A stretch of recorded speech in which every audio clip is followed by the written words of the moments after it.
Video शुरू करने से पहले मैं आपसे पुराने समय की एक बहुत गहरी पंक्ति साझा करना चाहता हूँ। कहा जाता है पहले के लोग कम बोलते थे, लेकिन जो बोलते थे उसमें पूरी जिंदगी का सार छुपा होता था। कि जो कहना भी होगा तो तुम्ही से कहूँगा, कि जहाँ नाथ रख लोगे वहीं मैं रहूँगा। सोच कर देखिए कितना गहरा विश्वास था, कितना समर्पण था कि इंसान अपने ईश्वर से कह रहा है कि हे नाथ, जहाँ रखोगे, जैसा रखोगे, अब वही मेरी मंजिल है। और शायद यही भरोसा मन की सबसे बड़ी शांति बन जाता है। फिर धीरे धीरे सब कुछ बदलने लगता है। आज मैं आपको एक ऐसी ही बात बताने जा रहा हूँ जो पुराने लोग अक्सर छुपा कर रखते थे। पुराने लोग कुछ बातें हर किसी को नहीं बताते थे, क्योंकि उनका मानना था कुछ आदतें घर की शांति, रिश्तों की मिठास और बरकत तक बदल सकती है। और हो सकता है आज जो बात मैं आपको बताने जा रहा हूँ वो आपके घर में कभी होती रही हो, लेकिन समय के साथ धीरे धीरे खत्म हो गई।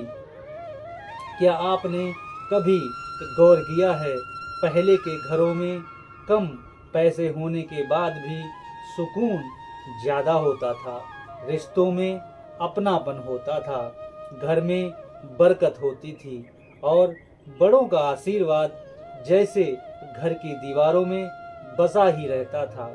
लेकिन आज सब कुछ होते हुए भी मन अशांत क्यों है? पुराने लोग कहा करते थे, घर में एक छोटी सी आदत धीरे धीरे पूरे माहौल को बदल सकती है।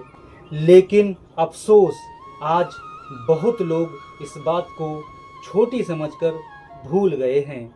और शायद यही वजह है कि घर में बिना वजह तनाव, मन मुटाव और दूरी बढ़ने लगी है।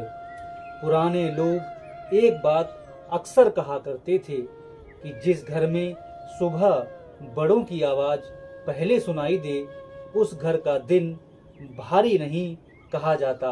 पहले के लोग सुबह उठकर सीधे काम पे नहीं जाते थे, घर के बड़े बुजुर्गों के पास बैठते थे, उनसे दो बातें करते थे, क्योंकि उनका मानना था बड़ों के मुंह से निकली दुआ कई बार उस दरवाजे को भी खोल देती है जो मेहनत से भी देर में खुलता है। और एक बात, बहुत से दादा दादी कहा करते थे, जिस घर में सुबह आशीर्वाद लिया जाए वहाँ लड़ाइयाँ धीरे धीरे कम होने लगती हैं। अब ये सिर्फ मान्यता है या सच, ये आप खुद करके देखना। जिस घर में बड़ों का दिल खुश रहे, कहा जाता है, वहाँ दुआएं चुपचाप असर करने लगती हैं।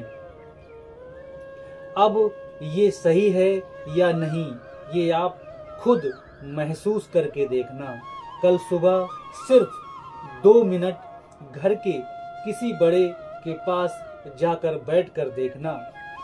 शायद आपको कुछ अलग महसूस हो, आपके अंदर कुछ अलग जागृति हो।